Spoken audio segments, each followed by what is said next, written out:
Alhamdulillah, alhamdulillahilladzi ba'atha fina Muhammadan rahmatan lil alamin. Assalatu wassalamu ala sayyidina Muhammadin sayyidil mursalin wa ala alihi wa ashabihi wa man tabi'ahum bi ihsanin ila yaumiddin. Rabbi syarah li sadri wa yassir li amri wa hlul 'uqdatam min lisani yafqahu qawli. Amma ba'd. Sadatina al-ulama wal masyayikh wa bil khusus sesepuh kita sedaya Simbah Kyai Haji Abdul Majid, Simbah Kyai Haji Muslimin Asy'ari, Simbah Kyai Haji Maslihuddin Yazid, Bapak Sekretaris Camat Tingkir Mulyo Bapak Lurah Enggal Bapak Heri, perangkat kelurahan semuanya, Pak Babin, poro asatidah dan ustadat, poro Bapak Ibu sederek-sederek sedoyo rahimakumullah. Malam niki alhamdulillah kita sedoyo tasih pinaringan kesempatan nambahi mahabbah kita datang Rasulullah sallallahu alaihi wasallam kanthi boten sekedar memperingati tetapi merayakan Maulidun Nabi Muhammad sallallahu alaihi wasallam. Peringatan niku saged memperingati peristiwa yang menyenangkan tetapi juga menyedihkan. Tetapi perayaan al-ihtifal niku pasti mengenang peristiwa yang membahagiakan. Maulidun Nabi, kelahiran Rasulullah sallallahu alaihi wasallam niki peristiwa yang membahagiakan nopo menyedihkan. Maka yang lebih tepat tidak sekedar peringatan Maulidin Nabi tetapi nopo perayaan. Ibu-ibu menawi diundang rawuh ulang tahun putrane tonggone niku undangane perayaan ulang tahun anak kami napa perayaan ulang tahun merayakan. Dan ini kelahiran Rasulullah sallallahu alaihi wasallam, maka lebih wajib untuk kita rayakan. Dan merayakan lahirnya Rasulullah sallallahu alaihi wasallam niki nate dilakukan oleh wong kafir. Wong kafir niku khalidina finnar. Tetapi wonten tiyang kafir karena pernah merayakan kelahiran Rasulullah sallallahu alaihi wasallam, maka dia setiap hari Senin niku teng neraka diringankan siksane. Sinten niku para rawuh? Abu Lahab. Abu Lahab niku salah setunggaling pamane Kanjeng Nabi. Piyambake gadah budak wedok jenenge Suwaibah. Nalika Muhammad bayi menika lahir, Suwaibah lari tergopoh-gopoh madosi tuannya. Wahai tuan Abu Lahab, ada apa Suwaibah? Ponakane jenengan pun lahir, putrane Abdullah almarhum. Saking senenge krungu Muhammad lahir, Suwaibah niki dibebaske oleh Abu Lahab. Keranten seneng sampai bebaske Suwaibah, maka teng neraka Abu Lahab niku pinaringan keringanan tiap dina Senin. Jadi niki dina Jumat. Abu Lahab ngenteni 3 dina boleh untuk mendapat keringanan. Riwayat niki remisi. Boten riwayat ecek-ecek. Ditulis kalih Al-Imam Al-Bukhari wonten kitab Sahih Al-Bukhari. Kitab sing paling bener nomor kalih sawise Al-Qur'an. Diceritakan teng mriku bilih setahun sawise Abu Lahab pecah. Niku Abbas Ibnu Abdul Muthalib ugi salah satu paman Nabi ngimpi ketemu Abu Lahab. Ditakoki kalih Abbas bin Abdul Muthalib, "Wahai saudaraku Abu Lahab, kabari sampeyan piye saiki?" "La ajidu ba'dakum rahah." Aku wis ora iso istirahat saiki, disiksa kan. Tapi nak dina Senin siksaku diringanke. Wonten penjelasan saged meminum air yang keluar dari sela-sela jarinya. Lah kenapa kok ngoten? Sebab lehku seneng merayakan lahirnya Muhammad hari Senin. Mula wonten ahli hadis namine Al-Hafidh Al-Maqdisi damel nazam syair, "Idza kana hadha kafiran jaa dammuhu wa tabbat yadahu fil jahimi mukhallada ata annahu fi yawmil isnaini daiman yukhaffafu anhu bis-sururi bi ahmada faman dhannu billadhi kana umruhu bi ahmada masruran wa mata muwahhida." Jika Abu Lahab yang kafir ini saja, yang telah ditakdirkan Gusti Allah masuk neraka jahim selama-lamanya melalui surah Al-Lahab nikah, ternyata setiap hari Senin diringankan siksanya bisururi karena bergembira bi Ahmada mendengar lahirnya Ahmad. Jadi kanjeng Nabi niku teng langit mereka terkenal asmane Ahmad, nah teng bumi Muhammad.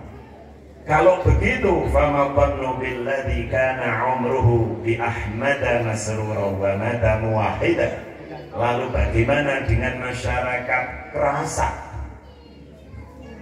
yang hatinya selalu bergembira mendengar Nabi Muhammad dan beriman sampai mati kepada beliau sallallahu alaihi wasallam.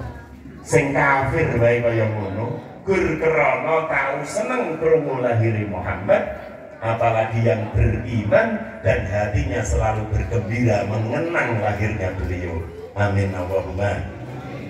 Ceritane Kanjeng Nabi niku 3 tahun pertama setelah diangkat dados Nabi, dakwah beliau niki sirriyah, sembunyi-sembunyi, karena masih melawan kekuatan yang tidak bisa dilawan saat itu. Setelah banyak pengikut, maka 3 tahun setelah dakwah sirriyah turun ayat fasda' bima tu'maru wa a'rid 'anil musyrikin. Wahai Muhammad, dakwahlah terang-terangan mulai sekarang dan jangan pedulikan orang-orang musyrik. Maka Kanjeng Nabi memanggil semua orang Mekah kumpul di Bukit Sofa. Setelah kumpul, Kanjeng Nabi mengatakan, wahai penduduk Mekah, khususnya kerabat beliau, karena ada perintah juga saking Gusti Allah, wa angdir ashiratakal aqrabin, saudara kerabat dekat beliau apalagi diundang datang Sofa, diperintah diajak Kanjeng Nabi untuk bersyahadat. Abu Lahab termasuk tiang yang datang karena dipanggil itu, tapi setelah tahu jebule berdipidatoni Kanjeng Nabi untuk beriman, Maka Abu Lahab bengok, tabban laka ya Muhammad alihada jama'tana. Cilaka Muhammad kowe ngundang aku berkongkok ngrungokke pidatomu kuwi. Dibales kalih Gusti Allah, bukan Muhammad yang cilaka, tapi engkau sendiri. Turun Abu Lahab ngomong tabban laka ya Muhammad, dijawab Gusti Allah, tabbat yada Abi Lahab wa tab. Kamu yang cilaka, bukan Muhammad. Sejak saat itu Abu Lahab diketahui berarti sudah dinas, ditakdirkan oleh Allah tidak akan beriman kepada Kanjeng Nabi sampai mati. Maka benar, tahun 2 Hijriah setelah perang Badar selesai, kaum kafir Quraisy pasukan 1000 orang kalah melawan pasukan Kanjeng Nabi 313 orang dalam perang Badar. Pasukan Mekah sing tersisa wangsul dan Mekah dugi Mekah mereka Abu Lahab dikabari kalah serangan jantung. Abu Lahab terus pecah. Jadi Abu Lahab boten nderek perang Badar ning pejahe sakwise jantung. Lah setelah itu putra-putranya Abu Lahab suwe-suwe mlebu Islam. Kabeh sedoyo. Sehingga surah Tabat niki menjadi surah sing ora patek laris diwaca. Ya, sip. Iya, pernah dengar saya pun. Nalika hijrah putrine Abu Lahab niku sareng kalih kanca-kancane. Teng dalan niku disindir kalih kancane. Surah Tabat ku nyeritake pakmu ya. Nangis putrine Abu Lahab sing wis Islam niku. Matur kalih Kanjeng Nabi. Kanjeng Nabi duka. Jangan pernah menyakiti keluarga, karena keluarga Abu Lahab ya keluarga Kanjeng Nabi, ponakan-ponakan Kanjeng Nabi. Mula awet niku surah Tabat niku ya ora patek laris. Sebab ngarep maca kudu pelingat-pelingu ana anake Abu Lahab ora anak kesidir. Tekan saiki surah Tabat kan boten patek laris niki napa mboten? Nggih. Jenengan nak salat Bu, tahu maca Tabat. Mboten apani. Wedi ya. Mboten tahu. Soale sing diwaca kulhu karo inato. Tabat niku paling diwaca imam tarawih. Ngene mboten? Nah wis Tabat wonten makmume lega.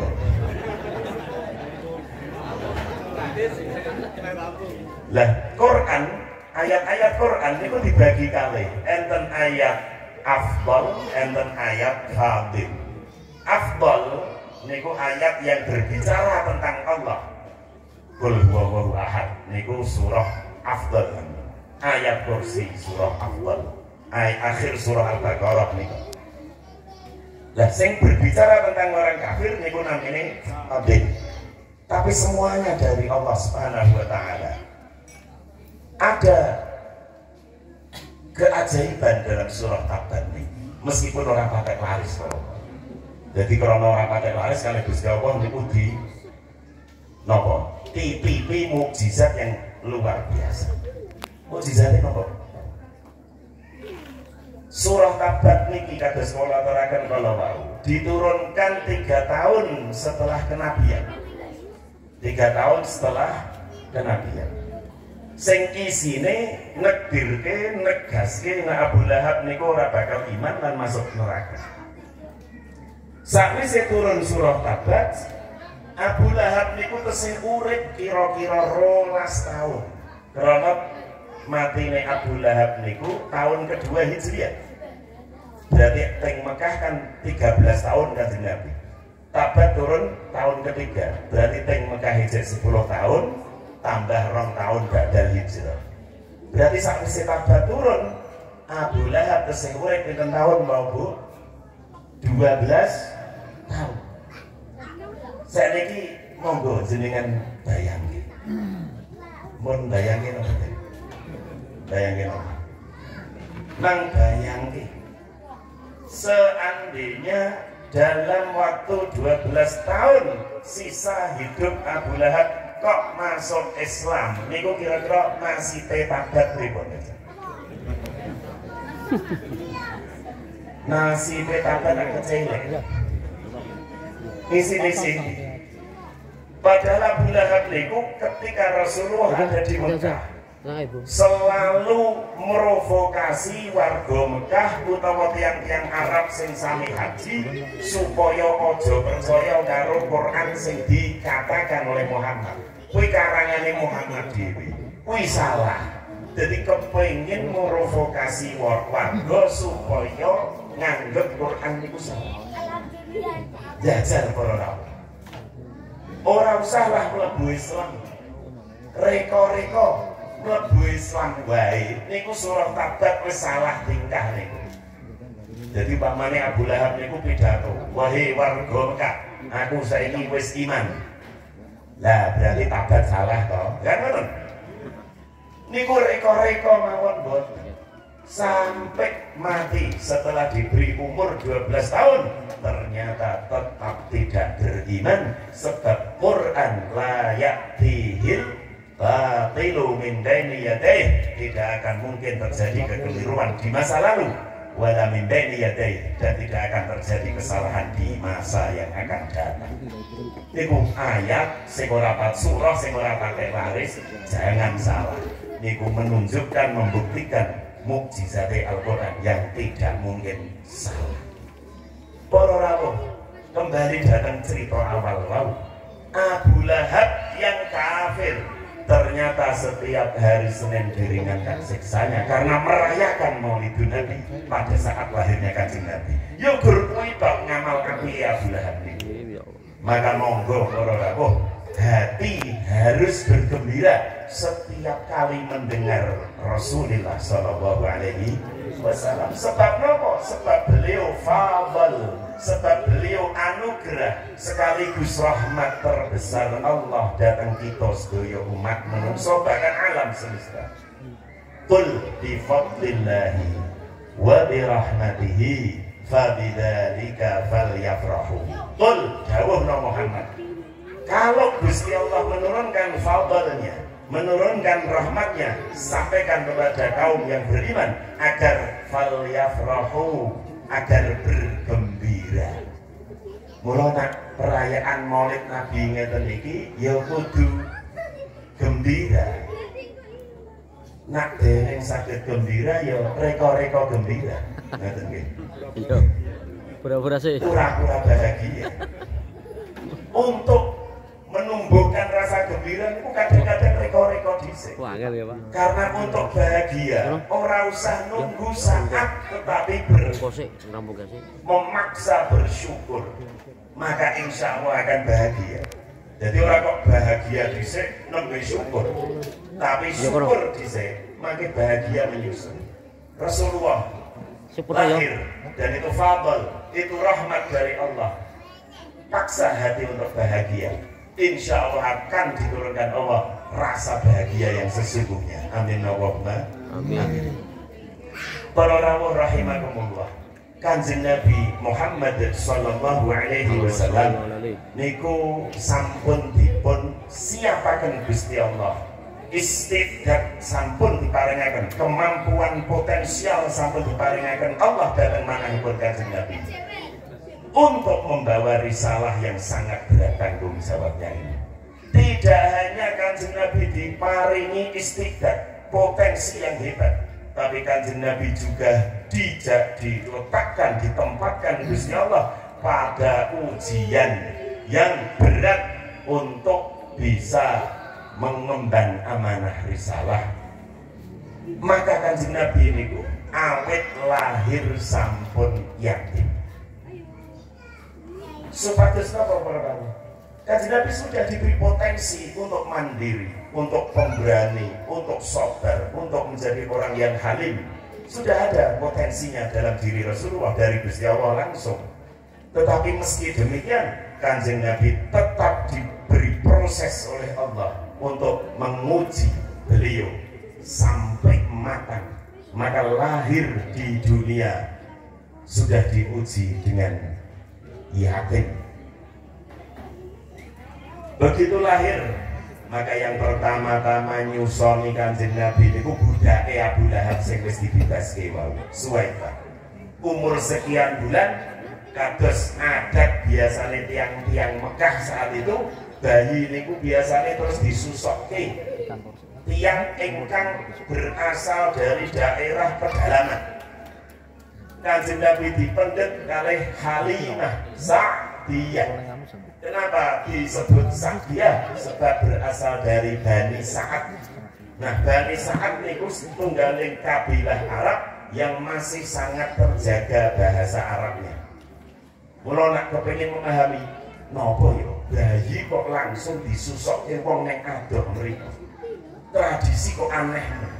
Karena wong Arab niku nggih zaman semanten sangat tinggi menghargai fasahah, balaghah. Jadi kebanggaan utama wong Arab itu adalah bahasanya. Maka begitu lahir, maka orang-orang yang pengen putrane memiliki kemampuan bahasa Arab yang tinggi, sastra yang tinggi, disusokke tenggene kampung sing bahasa Arabnya tesih murni. Maka Rasulullah dibawa oleh Halimah Sa'diyah. Belajar nopo? Bahasa Arab, balaghah, fasahah, dan ugi belajar lahajatul Arab, dialek-dialek Arab. Karena Nabi tugasnya menyampaikan itu kudu fasih niku lancar. Enten setunggaling Nabi niku nyuwun sewu celah. Nggih bener Nabi Musa alaihi salam. Mula nalika diutus Kanjeng Gusti Allah nemoni Firaun, Nabi Musa nyuwun dhateng Gusti Allah, "Ya Allah, tolong saya ditemani oleh Harun. Huwa afsahu minni lisana." Karena Harun lebih lancar berbicara daripada saya. Nabi Musa itu celah sebab nalika bayi nate ajeng dipateni Firaun, tapi kalih garwane Firaun dibela. Ini kan masih bayi wae Firaun. Akhirnya kalih Firaun diuji, nak pancen ijek bayi tak ngapura. Jadi Nabi Musa itu ngabut jenggote Firaun. Firaun curiga, apa iki ya sing dikandhake ahli nujum sing arep menghancurkan kekuasaanku. Maka bayi Musa mehajeng dipateni kalih Firaun, dibela kalih istri Firaun. Nah, ini masih bayi belum tahu apa-apa. Kalih Firaun tidak tinggal diam, diuji. Firaun maringi roti kalih monggo. Nabi Musa sing tesih berangkang niku di ken milih. Nak milih roti berarti wis ngerti. Nak milih roti dipadani ning berarti. Nabi Musa niku meh ajeng milih roti. Kalih malaikat tak astane diarahkan ing mawa terus dimplok. Maka ilate Nabi Musa niku kobok situ. Dari situlah Nabi Musa terus celah. Nah, Kanjeng Nabi tidak.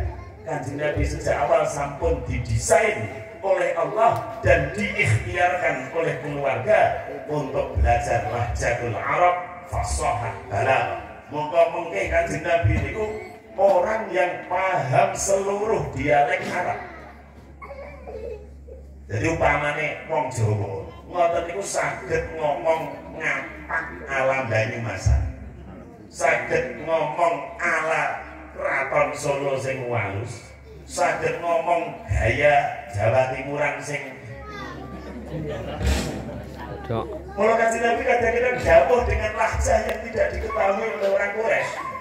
Suatu hari Kanjeng Nabi ini dawuh ngeten. Laisa minal birri am siyam fim safar.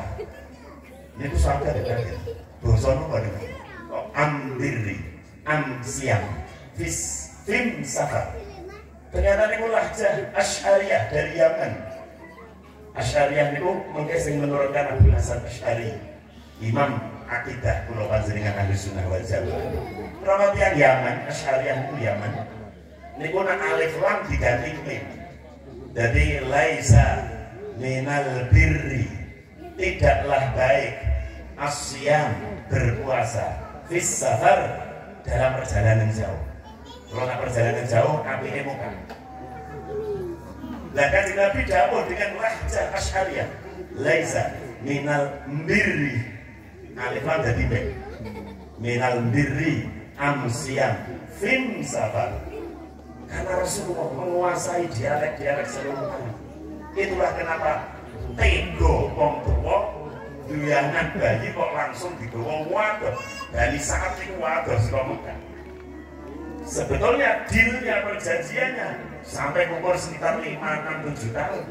Tapi ketika umur 4 tahun Kanjeng Nabi diwangsulke kali Halimah Sa'diyah. Kenapa? Karena Halimah Sa'diyah itu khawatir Kanjeng Nabi itu umur 4 tahun ketika bersama Halimah Sa'diyah itu aneh bisa. Senengannya merenung, cah 4 tahun kok merenung. Tornak merenung kadang-kadang munggah gunung dewi.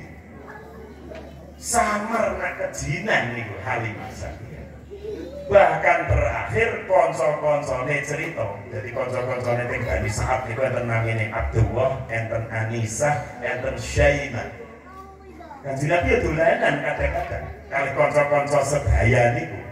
Dolanane zaman semonten ya sederhana, teng Sirah Nabawiyah diterangke Kanjeng Nabi nalika dolanan wonten teng Bani Sa'ad niku bengi-bengi nak dolan.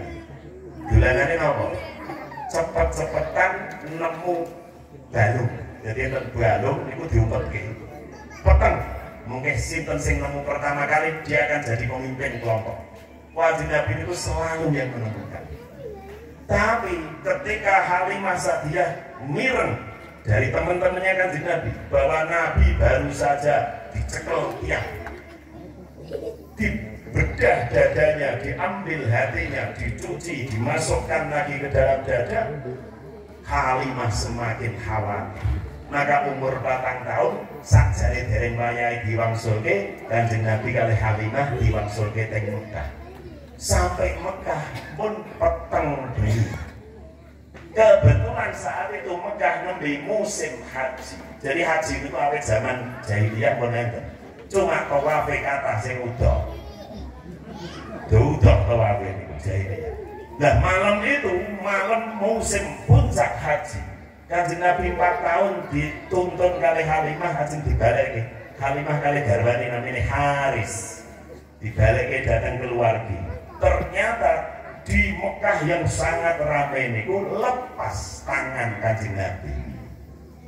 Buat yang ribuan orang sedang tawaf di Mekah, maka hilanglah ucul Kanjeng Nabi. Halimah nyari kesana kemari gak ketemu. Akhirnya Kanjeng Nabi Halimah wangsul matur kali keluarga bahwa Nabi Muhammad hilang 4 tahun. Akhirnya Abdul Muthalib bayi Kanjeng Nabi, Abu Jahal termasuk ewang-ewang goleki Kanjeng Nabi. Abdul Muthalib ini masih goleki jaran. Ketemu di mana Kanjeng Nabi? Sedang merenung di bawah pohon. Cah 4 tahun, orang nangis, orang yuwalwil. Yuwalwil itu rewel. Jadi rewel cara Arab aslinya. Yuwalwilu rewelan. Boten nangis, boten yuwalwil, boten rewel. Tapi termenung seperti orang yang berpikir. Cah umur 4 tahun. Maka sejak bayi sudah tampak sekali bahwa beliau bukan anak biasa. Bukan anak biasa. Mula riyen enten sing pidato, wah Muhammad kalau lahir di Indonesia ya nyolong jambu ya mula. Bahkan maksumnya sejak bayi, sejak lahir. Mangke bersama dengan teman-temannya setelah ada di Mekah, Kanjeng Nabi niku nate ewang-ewang wong tuwa nalika renovasi Ka'bah. Cah cilik-cilik kados Kanjeng Nabi niku dikon ngusung watu. Maka anak-anak itu meletakkan batu di pundaknya, ngambil dari sana bawa ke dekat Ka'bah. Kanjeng Nabi ikut. Suwe-suwe dari mangsa lara pundak ini. Pundak kok ngumikul watu lincek ya lara suwe-suwe. Maka bocah-bocah dor inisiatif izar sarung niku diangkat munggah, nggo nglemehi pundak. Supaya ora patek lara oleh gesekan kali watu. Kanjeng Nabi derek ngangkat sarung ajeng dilemekke pundak. Begitu Kanjeng Nabi ngangkat sarung buka kuku, ada suara, ya Muhammad auratak, wahai Muhammad tutup aurat. Maksum sejak kecil, bahkan hanya sekedar membuka paha. 6 tahun Kanjeng Nabi, berarti 2 tahun setelah dikembalikan oleh Halimah Sa'diyah, ibunya Aminah yang saat itu sangat menyayangi Rasulullah karena sejak lahir beberapa bulan sudah pisah 4 tahun. Ngendikan kali Nabi Muhammad, wahai anakku Muhammad, aku kepengen ziarahnya gone Ka'bah Madinah sana. Sekaligus silaturahmi kali kerabate. Sebab kerabate Abdullah niku kathah Madinah. Nabi Muhammad seneng. Akhirnya Nabi Muhammad kali Siti Aminah bareng kali rombongan sing dateng Madinah. Naik onta, dhuwure onta diparingi haudaj. Haudaj niku omah cilik ning Ruto. Sepanjang perjalanan Aminah ibunda Nabi Muhammad memeluk beliau umur 6 tahun ini. Tapi Aminah merasa ada sesuatu yang menggelayut dalam hati beliau, tapi tidak tahu sebabnya apa. Pokoknya rapatek cerah pikirannya. Perjalanan berhari-hari, seminggu kira-kira sampailah ke Madinah. Rencananya sebulan di sana.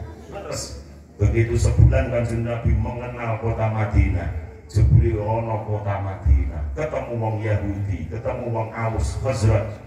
Banyak pengalaman yang dipelajari oleh Nabi. Jadi Nabi selama perjalanan itu nak dalu memandang langit. Kados Nabi Ibrahim dulu ingin mencari hakikat wujud niki kados napa.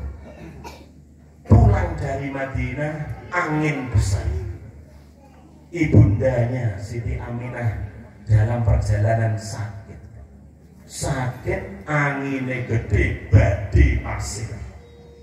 Maka sebelum sampai di Makkah, Aminah sang ibunda Nabi dalam keadaan memeluk Kanjeng Nabi dikabundut oleh Allah Subhanahu wa taala. 6 tahun dalam perjalanan dari Madinah pulang ke Mekah, ibundanya dibundut dalam keadaan memeluk bayi utawa lari Muhammad sing baru 6 tahun ini. Sampai budak Aminah, budaya Aminah namanya Barakah Al-Habasyiyah itu mengambil Kanjeng Nabi dari pelukan sang ibunda yang sudah wafat dan dimakamkan sang ibu di daerah yang namanya Abuwa. Maka Kanjeng Nabi pun pulang, berangkat bersama ibundanya, pulang sampai ke Mekah sendirian, disambut oleh pamannya, oleh kakeknya yang tidak ikut pergi ke Madinah.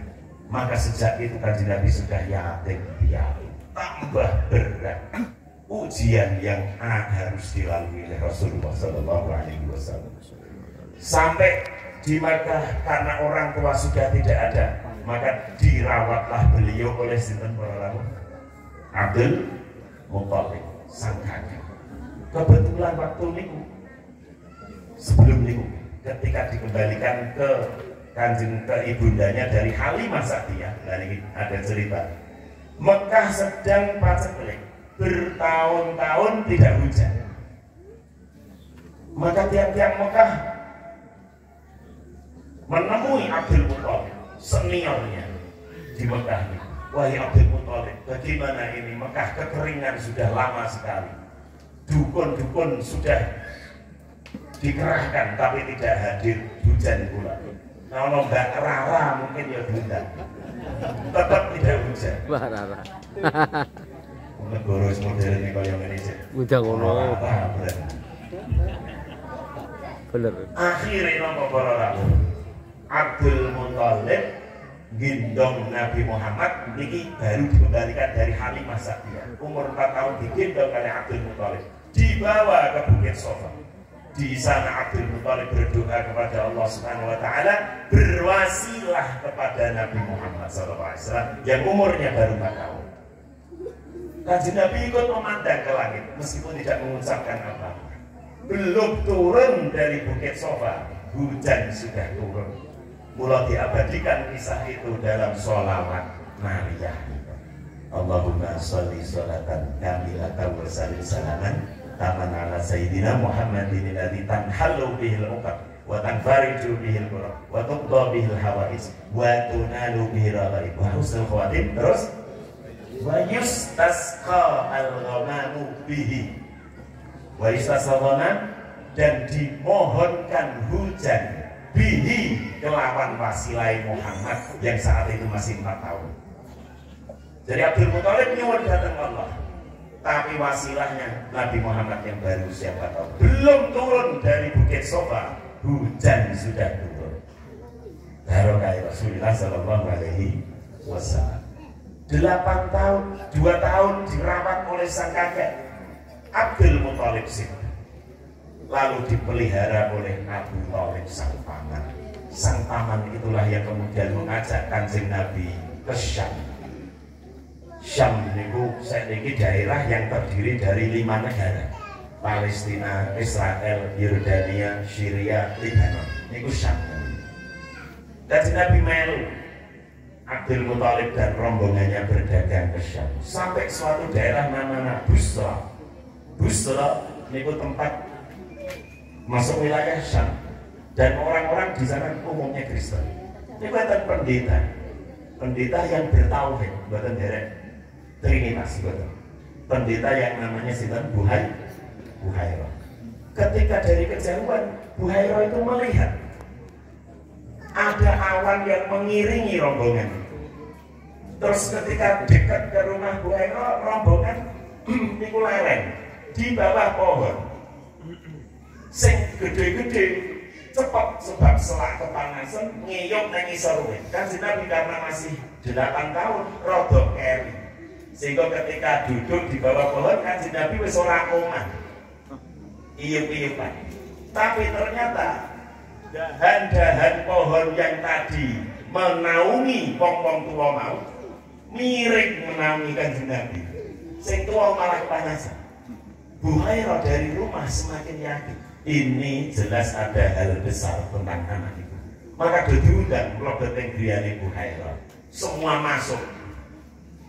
Tapi Buhairah tidak menemukan yang dia cari. Ini sudah semua nih, kata Buhairah. Jawab rombongan, sudah semua. Tinggal satu anak kecil yang kami perintah untuk menjaga onta di luar. Sing tak boleh ikut kok malah kok raja belum disuruh masuk. Begitu Kanjeng Nabi dipanggil masuk, Buhairah membuka pundak belakang Kanjeng Nabi. Terteralah khatamun nubuwah, dicium oleh Buhairah. Ini Nabi terakhir, persis ciri-cirinya yang ada dalam Injil yang saya kuasa. Jadi Injil dan Taurat itu jelas menyebutkan kedatangan Nabi Muhammad, meskipun menyebut Ahmad. Quran kan disebutkan wa mubasysyiran bi rasuli ya'ti min ba'di ismuhu Ahmad. Nabi Isa alaihissalam bilang, aku memberi kabar gembira bahwa nanti akan datang Rasul setelahku namanya Ahmad. Yang Taurat sudah disebut Muhammadin, itu jelas Muhammadin, Muhammad tambah din, itu nak coro Ibrani yang mulia, yang agung. Muhammadin berarti Muhammad yang agung. Yang masalahnya Taurat Injil itu kan kemudian diterjemahkan ke seluruh bahasa sak dunia. Dan Quran begitu diterjemahkan, terjemahnya disebut Quran apa betul? Ini boten. Yang disebut Quran ya sing bahasa Arab asli. Nak wis terjemah ya terjemah. Sakit apa betul? Sholat maca terjemah. Allahu Maha Besar dengan menyebut nama itu betul paham. Karena terjemah bukan Quran. Ini betul kalau kita pilihan ini meskipun diterjemahkan ke semua bahasa masih disebut kitab yang bersangkutan.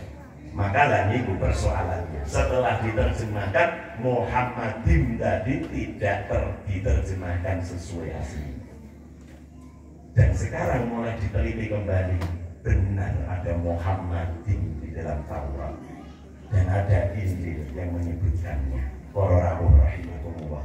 Maka Buhairah langsung memberitahu kepada Abu Thalib, wahai Abu Thalib, ditanya dulu sadar ini, siapa anak itu? Namanya Muhammad. Siapa bapaknya? Abu Thalib jawab, saya bapaknya. Yang Arab ini, niku paman niku bisa disebut bapak. Mula ketika Kanjeng Nabi ngendikan Abi Finna, itu bukan Abdullah, karena Abdullah sedo dalam faktor Kanjeng Nabi belum lahir, tapi yang dimaksud di situ paman. Nah, Abu Thalib ditanya oleh Buhairah, siapa bapaknya anak ini? Abu Thalib menjawab, saya. Buhairah menolak, bukan. Tidak mungkin dia masih punya ayah. Mesti ayahnya sudah wafat. Karena ciri Nabi terakhir ngoten. Abu Thalib menjawab, oh terus mungkin kula pamaning maksud kula. Nah, bapak pun sedo sebelum dia lahir. Benar, ini Nabi. Saya sarankan wahai rombongan, jangan dibawa anak ini sampai ke Syam. Sebab kalau anak ini sampai ke Syam, di sana nanti orang-orang Yahudi akan tahu bahwa Nabi yang mereka tunggu-tunggu itu ternyata bukan dari kalangan mereka, bukan dari Israel, tetapi dari orang Arab. Karena ciri-cirinya nanti mereka juga tahu persis. Maka dia bisa saja dibunuh oleh orang-orang Yahudi. Maka saya sarankan anak ini kalian bawa pulang kembali ke Mekah. Abu Thalib ini jadi rapatnya percaya. Rapatnya percaya kalau pendeta itu. Tapi dia baik berpikir, dek kok tenang terjadi, ya betul. Nah terjadi tenan aku sing salah, ya betul. Amin jenengan ajeng tindak kalau cah cilik. Terus yang tengah jalan dikandani wong tua. Ini cah cilik ampun dijak mriko Pak. Bahaya mriko niku. Sakjane rapatnya percaya. Ini kan mesti mikir. Jadi rapatnya percaya. Ini aku kejadian tenan aku ya salah ya kan betul. Akhirnya Abu Thalib memerintahkan beberapa orang untuk kembali ke Mekah, termasuk Abu Bakar kembali ke Mekah. Abu Bakar kali Nabi Muhammad itu 2 tahun lebih sebelum Nabi Muhammad pulang ke Mekah, tidak jadi ke Syam. Para rahimakumullah, Nabi Muhammad mulai hidup di Mekah, melihat ke jahiliyahan. Wong do nyembah kok berhala, do minum khamr. Di Mekah niku banyak sekali kemah-kemah sing genderane abad. Bukan merah putih, tapi gendera abad. Nah ono kemah kok ono gendera abad, dan itu berarti sembir. Jadi tempat-tempat wong wedok nakal itu daerah Mekah zaman Kanjeng Nabi niku kemah genderane abad. Jadi gendera abad mlebu rono alamat wong nakal. Niku kathah teng Mekah, riba merajalela, yang kuat memakan yang lemah. Budak-budak diperlakukan tidak manusiawi. Kanjeng Nabi niku merenung, tapi tidak tahu cara merubah. Maka sejak umur 37 tahun, Kanjeng Nabi semakin dan tidak pernah Kanjeng Nabi niku katut kalih arusnya jahiliyah. Tinggal di Mekah, tapi tidak pernah larut, apalagi tidak pernah katut, apalagi larut dalam tradisi ngomong Mekah jahiliyah. Jadi konsor-konsor itu minum khamr belum pernah sama sekali. Apa mana kok mlebu ning kemah genderapan ora? Tidak pernah. Nyembah berhala apa meneh sama sekali. Kanjeng Nabi niku nate umur belasan tahun piyambake angon wedhus tiyang Arab. Dia saat itu kepengen pisan wae ora ketung pisan Arab delok dangdutan. Jadi wong Mekah ini nak walimah ngundang penyanyi. Dan itu Kanjeng Nabi umur 12 atau 14 tahunan lah, wong kesiangan wedhus ini. Niku mireng bahwa orang Mekah akan ada mengadakan pesta malam ini, ngundang penyanyi.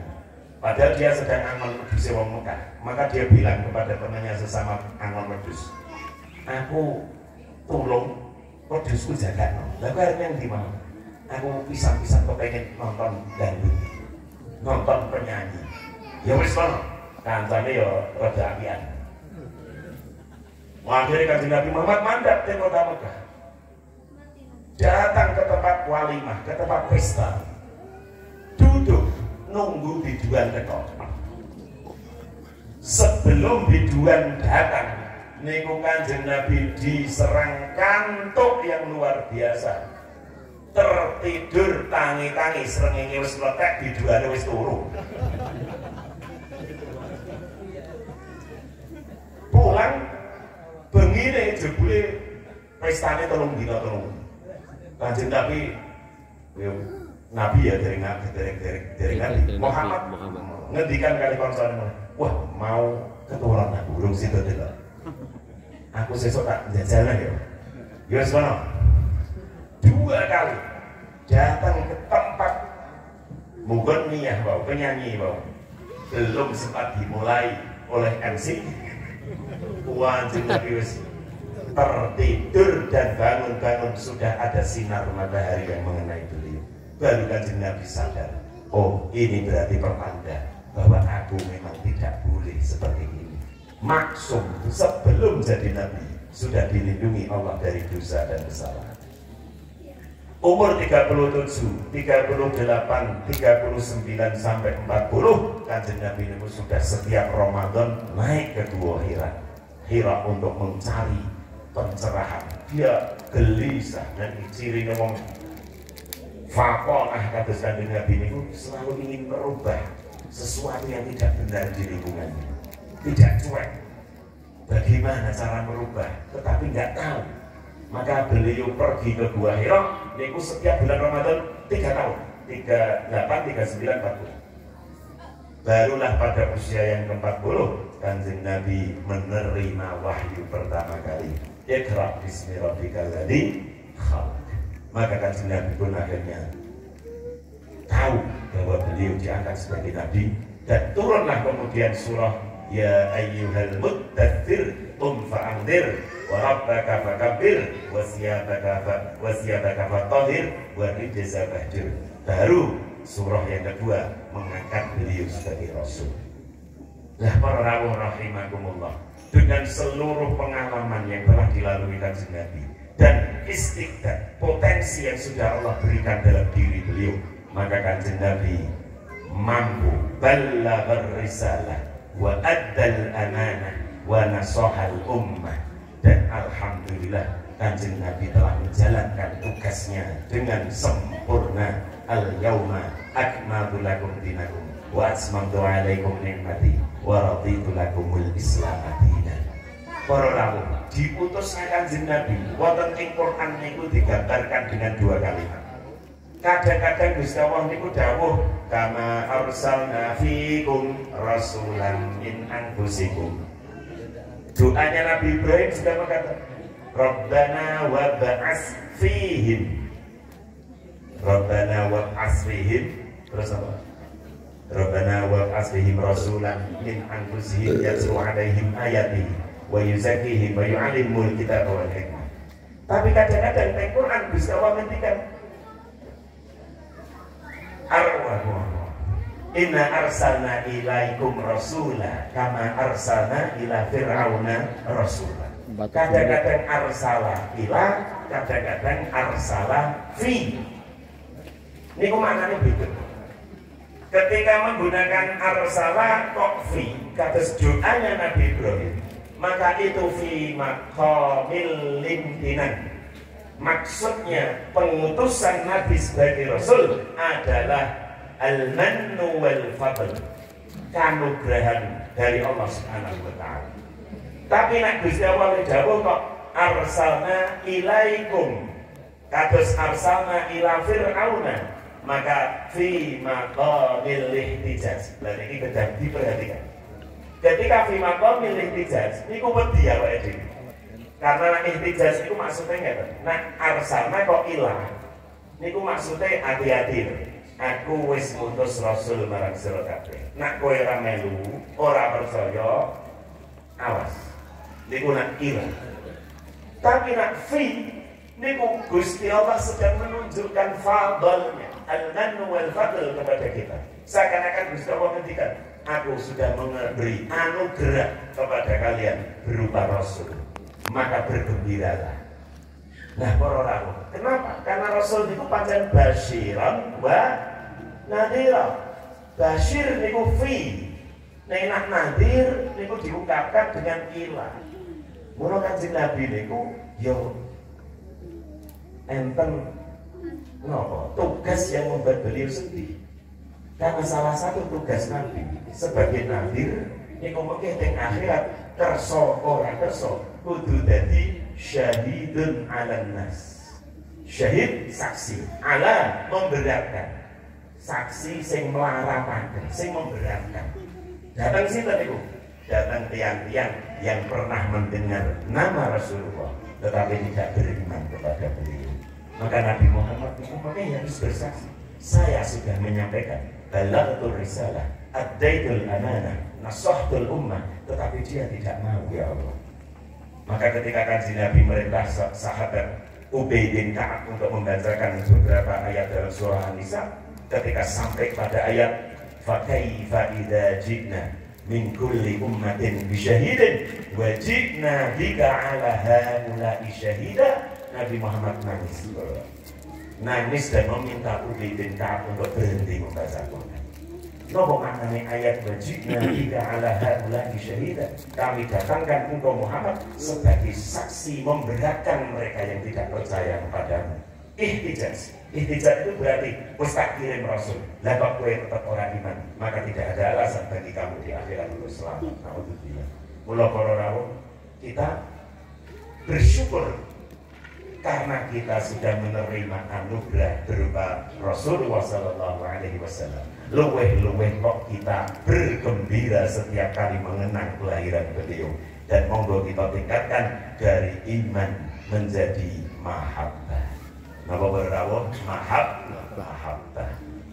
Pulau panjenengan ini gadah misteri yang belum tidak kita ketahui. Misteri kita niku kalih. Satu sabiqah, yang kedua khatimah. Sabiqah niku ketetapan Allah sejak azali tentang kita, syaqi am sa'id, ciloko atau bahagia, kita enggak tahu. Yang kedua apa? Khatimah. Khatimah niku pungkasane urip kula panjenengan. Niku juga misteri, kita juga tidak tahu. Kalau sahabat Nabi, para salafus saleh, niku nak ditakoki, hal anta mukminun, jenengan wong iman apa derek? Napa sanes? Niku jawabnya selalu ana mukminun insyaallah. Mukmin insyaallah. Sebab tidak ada yang bisa memastikan. Meskipun kita minta sampai ajal menjemput, iman tidak lepas, tapi tidak ada yang memastikan apakah sampai ajal iman kita tetap berada di hati kita. Karena itu wong iman niku berhasil atau tidaknya ya nak wis mati. Sehingga nak umat Kanjeng Nabi tidak dirayakan kelahirannya, tapi diholi. Kenapa Nabi tidak diholi, tapi umatnya yang diholi, para masyayikh, ulama, sholihin? Karena selain Kanjeng Nabi, kelahirannya niku masih belum pasti. Karena yang masih menentukan adalah khotimahnya. Lah nek wis khotimah kok iman sholeh, maslahat manfaatnya luas, berarti yang mau benar-benar layak diholi.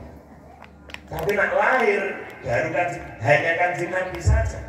Kenapa? Karena Kanjeng Nabi niku kelahirannya sudah diagungkan dan sudah diberitakan. Maka kelahirannya tidak perlu menunggu khotimah kalau Kanjeng Nabi. Kelahirannya Kanjeng Nabi itu sudah pasti agung dan baik. Mulai Kanjeng Nabi ngendikan, ana da'watu Abi Ibrahim wa busyra akhi Isa. Aku hasil doane Ibrahim alaihissalam dan hasil kabar gembiranya Isa saudaranya. Kan Ibrahim nanti doa alaihissalam, Rabbana wab'as fihim rasulan minhum, ya Allah ib'as, utuslah, fihim berarti imtinan, fihim di tengah-tengah orang Mekah ini rasul dari jenis mereka sendiri. Fihim itu maknanya ulfa, menyatu dengan umatnya, bersama dengan umatnya, menemani umatnya, maka fihim. Nabi Isa wa ana bisyaratu akhi Isa, karena Nabi Muhammad sudah diberi kabar gembira kedatangannya oleh Sayyidina Isa alaihissalam. Wa mubasyiran bi rasulin ya'ti min ba'di ismihi Ahmad.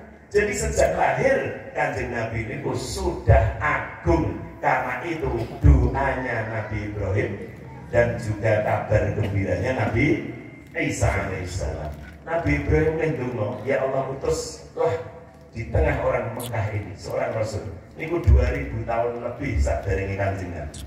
Jadi Nabi Ibrahim leh ndonga diijabahi Gusti Allah sakwise pinten 2000 tahun luwih. Nah, kula jenengan iki kadang-kadang donga lagek 2 dina urung diijabahi wis rumangsa ora diijabahi. Mboten. La tu'ajil, tidak boleh kita kesusu menganggap doa kita tidak diijabahi. Para rawuh, monggo sakwise iman dan iman kula panjenengan datang Nabi niku kata Rasulullah iman yang mengagumkan. Gumunke kanjeng Nabi nate taklek ailil khalqi ajabu imanan. Imane makhluk sing paling gumunke iki makhluk apa? Sahabat jawab malaikat. Kanjeng Nabi bukan. Nak malaikat imane hebat ya wajar wong diparingi akal ora diparingi nafsu. Oh, kita ya Rasul, sahabat yang imannya hebat. Bukan. Tidak. Sahabatku imannya hebat ya kudu ngono ngambil dina petokan. Nah terus sinten sing imane paling gumun? Jawab Kanjeng Nabi, qaumun amanu bi wa lam yarawni. Sing paling gumunke ya iku wong termasuk tiang rasa ini. Ora tahu petok aku kok percaya karo aku. Kuwi sing paling gumun. Niku estu gumun nggih para. Ora tahu petok Kanjeng Nabi sugeng teng donya wis 1400 tahun. Hidup beliau di Jazirah Arabia 12.000 kilometer sing kerasa mriki. Lah kok iso percaya kalih Kanjeng Nabi? Niku aneh banget. Kangge buktekake aneh niku monggo ibu-ibu, bapak-bapak kerasa mriki. Kan niki tangga bendina meh petok niku. Pengajian seminggu ping pira petok teng pasar petok ngerti anak sekolah petok. Bendina petok bulan bali. Ning kula taklet kira-kira jenengan niku kalih tangga pun percaya 100% apa dereng? Upama tanggane jenengan kok tata-tata lawang. Assalamualaikum, waalaikumsalam. Kenapa yuk? Ngajeng nyileh dit. Karo tengah juta mawon. Sebab jenengan dianggap gada. Jenengan mlebu kamar buka kasur. Niku kira-kira langsung jika karo tengah juta, enggak, ngoten napa duduk termenung dulu berpikir. Potongane kaya ngono nyarutan ra ya kowe. Lah niki para rawuh monggo. Amben dina petuk niku lho. Urung percaya 100% satu sama lain.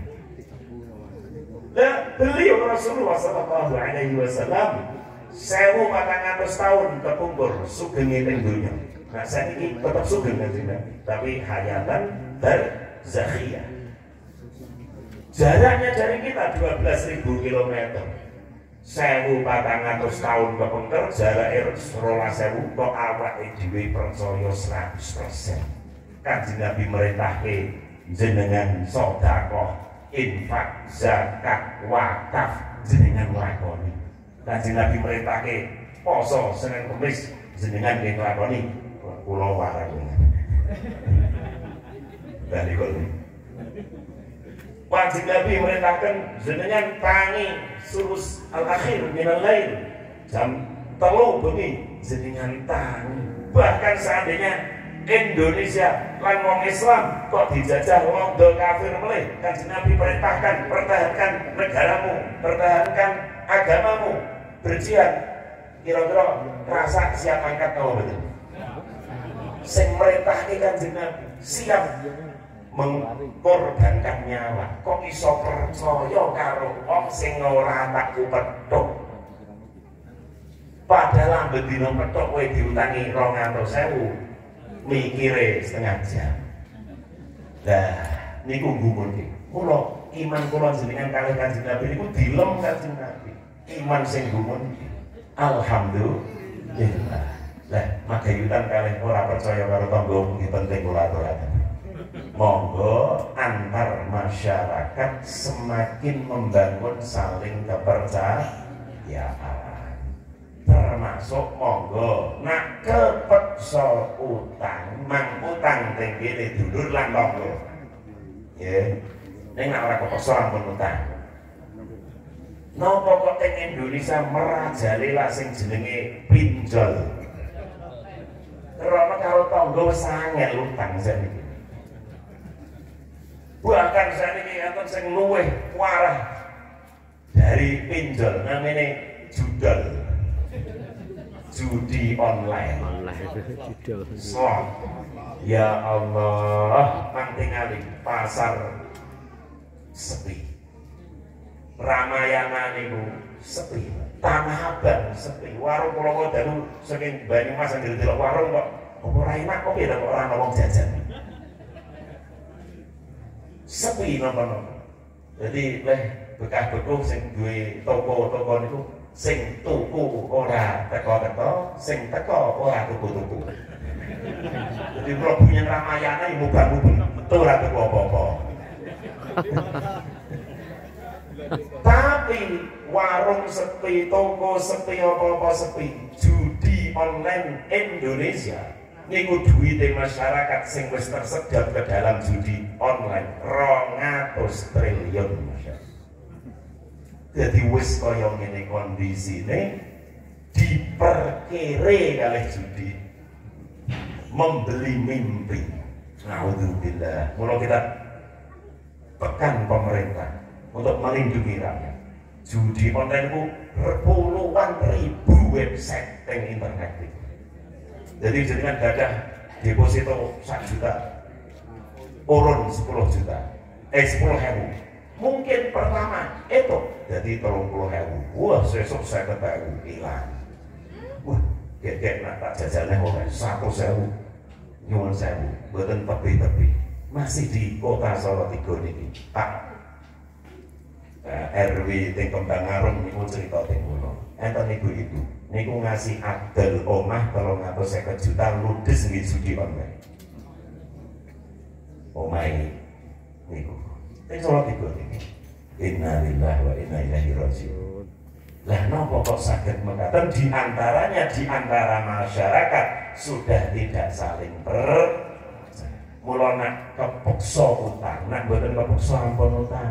Ning nak kepeksa utang marang napa dulur tangga. Ning nak wis diutangi kudu iso dipercaya. Kadang-kadang niku nak utang nembung melankolis, wayahe ditagih sadis. Luwih galak ketimbang sing nagih. Yo ora iso dipercaya. Marah-marah. Padahal napa? Gusti Allah ngendikan kan? Wailul lil musallin, salah satu cirine wailul lil musallin alladzina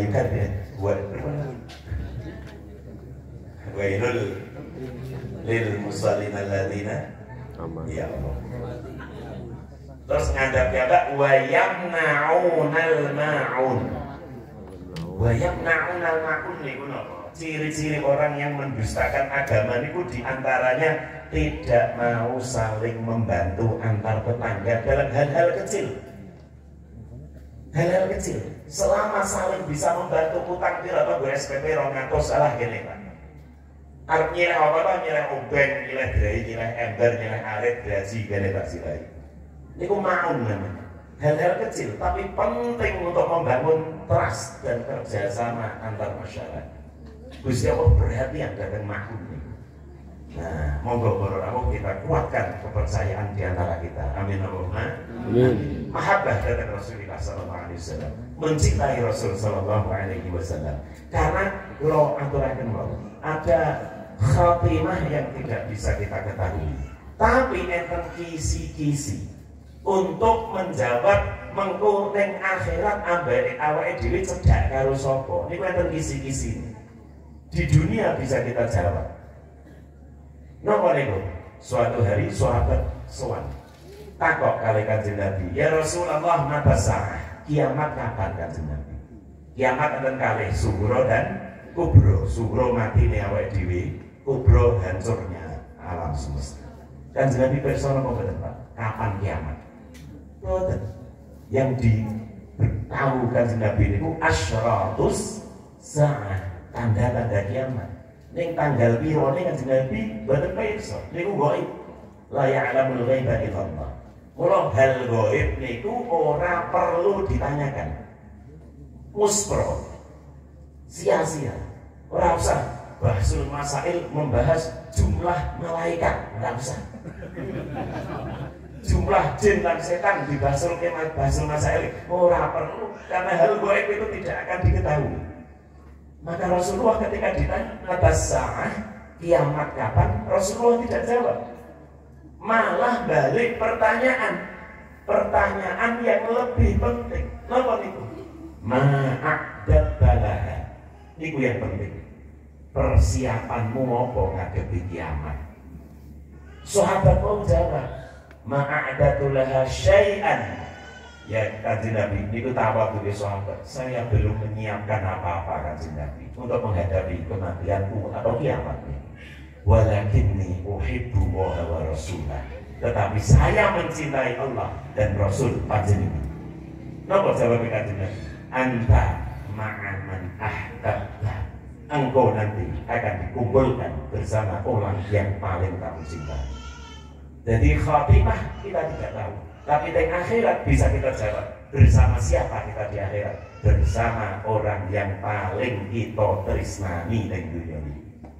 Kalau generasi muda Islam di dunia ini yang paling disenangi kok sinten?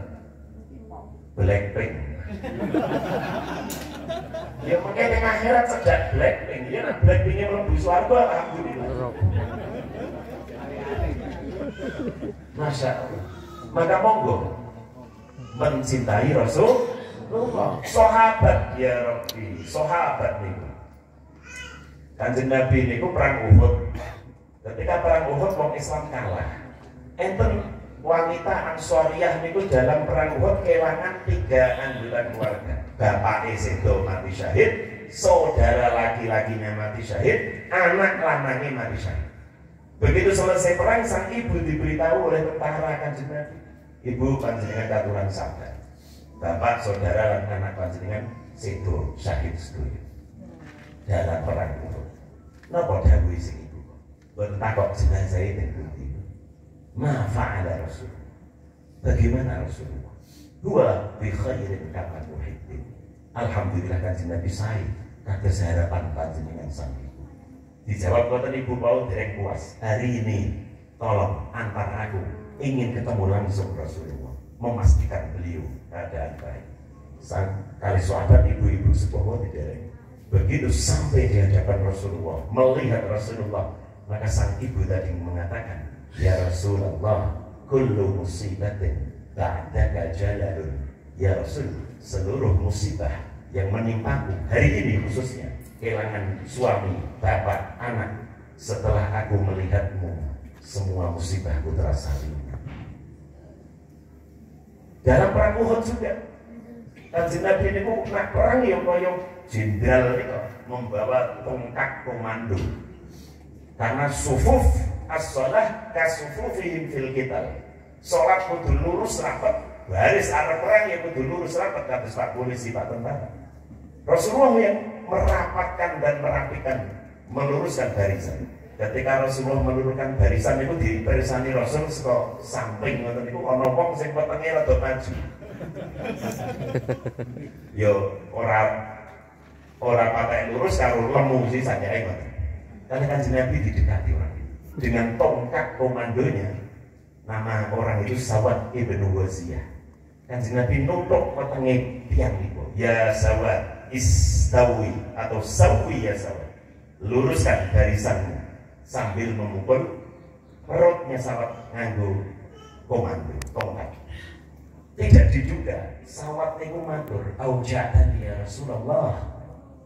Wa uridu an aqtassa minka." Ya Rasul, engkau menyakitiku dan aku ingin mengkisos, membalas panjenengan.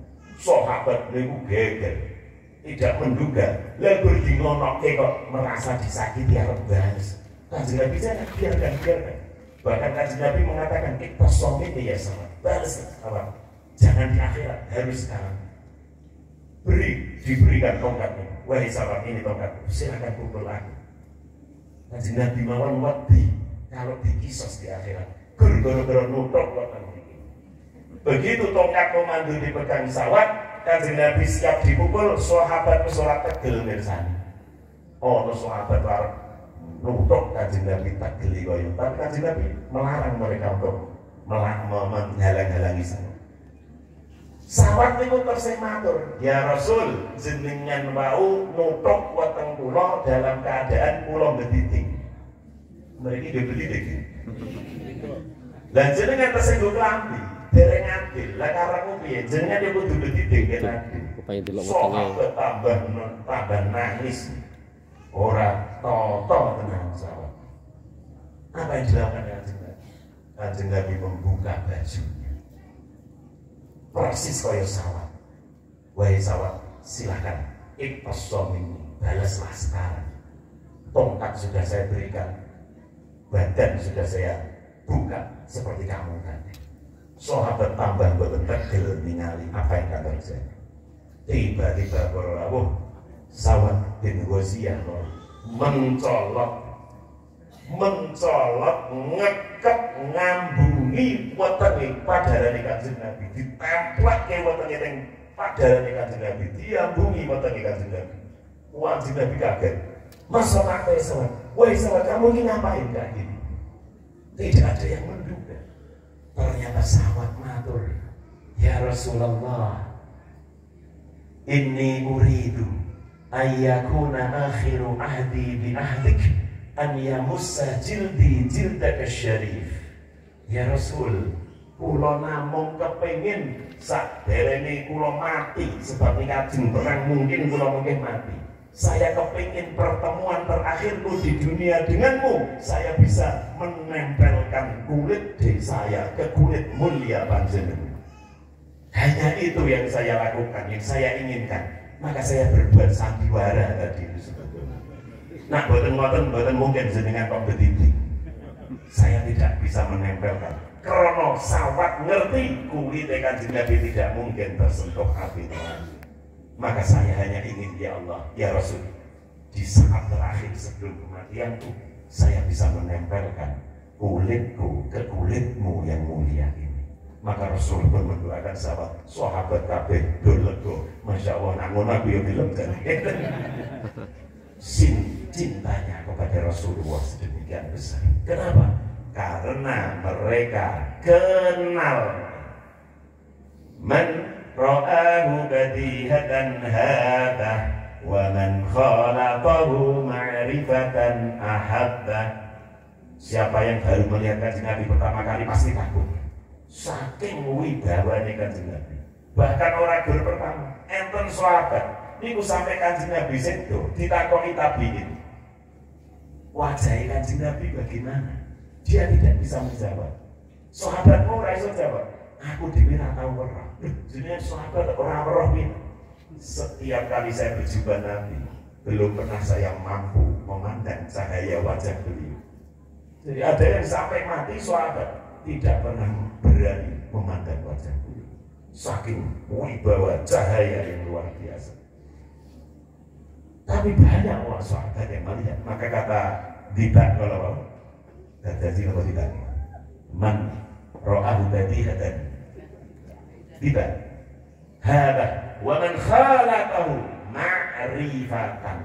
Tapi siapapun yang bergaul dan kenal pasti akan cinta. Lah wae dhewe mun sakit bergaul. Tinggal satu cara kita cinta kepada Nabi, mengenal beliau. Sehingga tidak dikatakan tak cinta, tak kenal maka tak ta'aruf. Tak kenal harus ta'aruf, dan kenal. Ta'aruf kenalan. Nah wis kenalan cinta. Maka kula menghimbau ngaos ngaji dengan balik kalau sirah nabawiyah. Bahkan kalau perlu semua rumah umat Islam harus ada kitab sirah nabawiyah sing terjemahan di pun kata supados apa kula jenengan anak-anak jenengan saged maca sedina 2 lembar ora apa supaya kenal kali Nabi. Salah satu problem sangat mendasar umat Islam ini saat ini, apalagi generasi muda, gur kenal jenenge Nabi ini. Siapa nabimu? Yang ngerti kabeh Muhammad. Kenal, belas. Bagaimana mencintai kalau tidak kenal? Padahal kalau aturakan kalau siapa yang akan bersama kita adalah siapa yang kita cintai. Nah orang cinta ya orang bareng Nabi. Supaya cinta padahal syaratnya itu kenal. Monggo mungkin akan salah rezeki tidak teng toko kita. Pados kitab sirah nabawiyah aja sing pados ini balik kalau kata Ibnu Ishaq, Ibnu Hisham. Wah niku 1 juta bujur niku. Ya sing murah-murah kata. buat terjemahan kita kan.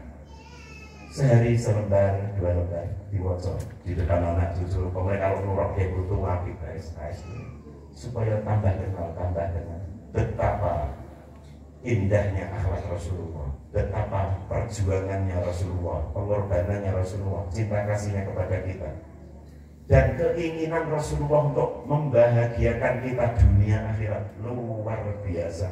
Tidak ada manusia satupun yang cintanya kepada rakyat, kepada umat seperti Rasulullah mencintai kita. Tidak ada satu. Azizun alaihi ma'anitum harisun alaikum. Kanjeng Nabi niku sangat sedih kalau umatnya menderita. Azizun alaihi ma'anitum harisun alaikum, sangat ingin melihat umatnya baik, selamat dunia akhirat. Sangat ingin. Haris corok santen lobo gitu. Lobo niku pengen nganggo banget. Ngono pemimpin yang saestu dari hatinya kepengen banget melihat umatnya bahagia dunia akhirat. Wah, Rasulullah sallallahu alaihi wasallam. Cintanya kepada kita. Suatu hari Aisyah niku ngendikan itu. Ra'aitu min Rasulillah sallallahu alaihi wasallam tiba nafsi. Suatu hari saya melihat Rasul kok nembe seneng ati. Nembe bunga ketinggal dari wajahnya. Maka aku matur marang Rasulullah, "Ya Rasulullah, ud'uli." Ya Rasul, nyuwun donga. Terusan kok dalam hatinya Aisyah, jenengan kok lebih seneng-seneng nembe bunga, nyuwun donga Aisyah. Kalau Kanjeng Nabi langsung disuwun gitu. Allahumma ighfir li Aisyah ma taqaddama min dhanbiha wa ma ta'akhkhara wa ma asarra wa ma a'lanat. Ya Allah, ampunilah semua dosa Aisyah yang telah lalu maupun yang akan datang. Dosa sembunyi-sembunyi, dosa terang-terangannya Aisyah, ampuni ya Allah. Saking senengnya Aisyah didongake ngoten. Fadhahikat Aisyah hatta saqata ra'suha ala hijriyah. Saking senengnya Aisyah niku guyu kepingkel-pingkel. Saking guyu desirai Aisyah nganti tiba ning dhuwur pupune. Dadi wong nak guyu kepingkel-pingkel kan asih ndungprung ngoten. Kanjeng Nabi takok, ayu suruni doa Aisyah. Kowe seneng ya karo dongaku mau. Wa ma la yasuruni doa. Bagaimana mungkin saya tidak suka dengan doa seperti itu? Ya Allah, ampunilah dosa Aisyah yang telah lalu, yang akan datang, yang sembunyi-sembunyi, yang rahasia. Sinten sing boten seneng didongake jenengan ngoten. Kanjeng Nabi terus dawuh ngeten. Ya Aisyah, wallahi innaha la da'wati li ummati fi kulli shalah. Aisyah, ketahuilah, itulah doa yang ku baca setiap sholat untuk seluruh umatku. Setiap sholat. Ternyata Kanjeng Nabi juga istri kula panjenengan. Ya Allah, ampuni dosa umatku yang telah lalu, yang akan datang, yang rahasia, yang terang-terang. Mula monggo doa kepinggal-pinggal kata Aisyah. Didongake dengan doa seperti itu Rasulullah SAW. Terakhir di akhirat. Akhirat niku namine darul jazaa, bukan darul amal. Jadi Nabi niku tugasnya wis rampung. Maka nabi-nabi termasuk ulul azmi niku angkat tangan kabeh. Nah nek disembunyi dulu. Nafsi. Kabeh jawab Nabi Adam, Nabi Nuh, Ibrahim, Musa, Isa. Kabeh jawabnya nafsi. Saya tidak bisa membantu kalian. Idhabu ila Muhammad. Ning jajar sowana Muhammad. Maka semua manusia berduyun-duyun sowan datang ya Nabi Muhammad. Ya Rasulullah, anta khatibur rusul. Ala tarawna ila nahnu fiya. Isfa' lana ila rabbika. Ya Rasulullah, panjenengan Rasul terakhir, apakah engkau tidak tahu bagaimana keadaan kami? Jadi teng mahsyar niku mungkin luar biasa panas. Tadadu syams, matahari di dekatnya. Manusia bingung, minta tolong Adam alaihissalam, Ibrahim, Nuh, Musa, Isa, semuanya nafsi. Terakhir Rasulullah SAW. Semua mengatakan nafsi. Nabi Muhammad menjawab, ana laha. Aku yang akan memintakan syafaat kepada Allah untuk kalian. Fa'aqa'u sajidan tahtal arsh. Kanjeng Nabi terus sujud lama sekali di bawah arsh. Sujud ini Kanjeng Nabi saat itu membaca mahamid wasana, ujian kepada Allah yang baru diilhamkan Allah pada hari itu. Belum pernah manusia diajarkan mahamid dan sana seperti yang dibaca saat Nabi sujud di akhirat. Jadi kalau jenengan sujud maos napa? Subhana Rabbiyal A'la.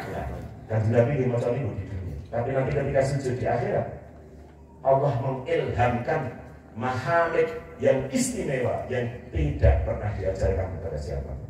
Sujud lama sekali membaca itu sampai akhirnya Allah tahu, ya Muhammad, irfa' ra'saka wasal tuqqa wa qul isma'lak washfa'tu syaffa'. Ya Muhammad, angkat kepalamu, minta apa saja saya kasih. Bicaralah, kamu akan didengar. Kalau kamu ingin memberi syafaat umatmu, saya beri izin memberi syafaat. Karena syafaat itu harus izin Allah. Man dzalladzi yashfa'u indahu illa, tidak ada yang memberi syafaat kecuali izin Allah. Nabi minta izin dengan sujud lama sekali. Setelah disuruh bangkit dari sujud, kanjeng Nabi nyuwun. Inilah penyuwunan kanjeng Nabi yang disimpan, tidak pernah dibaca selama di dunia. Kanjeng Nabi lagi ngendikan, likulli nabiyyin da'watun mustajabah wa uridu an akhtabi'a du'ai syafa'atan li ummati fil akhirah. Setiap nabi punya doa yang pasti diijabahi. Setiap nabi. Saya juga punya. Tapi doa yang pasti diijabahi saya simpan. Tidak saya baca di dunia. Baru saya baca untuk memberi syafaat umatku di akhirat. Dan itulah yang diminta doa Nabi setelah sujud itu. Rabbi ummati, ya Rabbi ummati, ya Rabbi ummati. 3 kali. Tolong umatku, tolong umatku, tolong umatku ya Tuhan. Semua Nabi nafsi-nafsi, beliau menjawab ummati ya Rabbi ummati. Maka Nabi diperintahkan Allah, dia selamatkan kaum sing tanpa hisab dilebokke sing sing imane sak wiji gandum dilebokke teng swarga. Bariku boleh ana sing imane sak wiji sawi boleh ana. Sing ketiga adna min dalik, sing imane luwih cilik daripada wiji sawi selamat saka neraka. Sing terakhir man qala la ilaha illallah, keluarkan dari neraka meskipun maca la ilaha illallah disampak pas kawin. Sehingga berhasil niku pada akhirnya diparingi syafaat keluar dari neraka. Man qala, siapa yang pernah mengatakan sekali saja la ilaha illallah dengan syafaat Rasul dikeluarkan dari neraka. Dan Nabi ngendikan bahwa ladzi nafsi biyadi fa inna ma bainal misra'aini min masaribil jannah ma baina Makkah wa Busra atau ma baina Makkah wa Hajar. Dan Nabi nerangkan, demi Allah, pintu surga, pintu surga ini kan terpusat ini, terus daun pintunya kawin. Pintu surga ini kan, dan masing-masing pintu terdiri dari 2 daun pintu. Kanjeng Nabi ngendikannya, demi Allah, luasnya 2 pintu, 2 daun pintu surga, antaranya Mekah sampai Busra atau antaranya Mekah sampai Hajar. Saya ini Google Maps saya dihitung. Mekah Busra di dekat Syria tadi, atau Mekah Hajar bagian paling timur dari Jazirah Arabia. Ini pernah ditarik garis lurus, masya Allah, jaraknya hampir sama persis 1273 km. Berarti lawang swarga siji, ombone mriki paling kan. Dan hebatnya Gusti Kanjeng Nabi ini menyebut perbandingan 3 kota, Mekah Busra atau Mekah Hajar. Jarak kedua ini itu boten wahyu, tidak. Para rawuh nak ombone lawang swarga siji wae 1273 kilo. Lah terus swarga andane sepiten. Mugi-mugi kita sedaya lebet kanthi syafaat Rasulullah. Amin. Amin ya rabbal alamin. Dan mungkin manfaat, mudah-mudahan Allah SWT menjadikan kita umat beliau, cinta beliau, iman kepada beliau, dan layak mendapat syafaat beliau. Amin ya rabbal alamin. Subhanakallahumma wa bihamdika, asyhadu an la ilaha illa anta, astaghfiruka wa atubu ilaik. Wal 'afwu minkum wallahu muwaffiq ila aqwamit thoriq. Wassalamualaikum warahmatullahi wabarakatuh.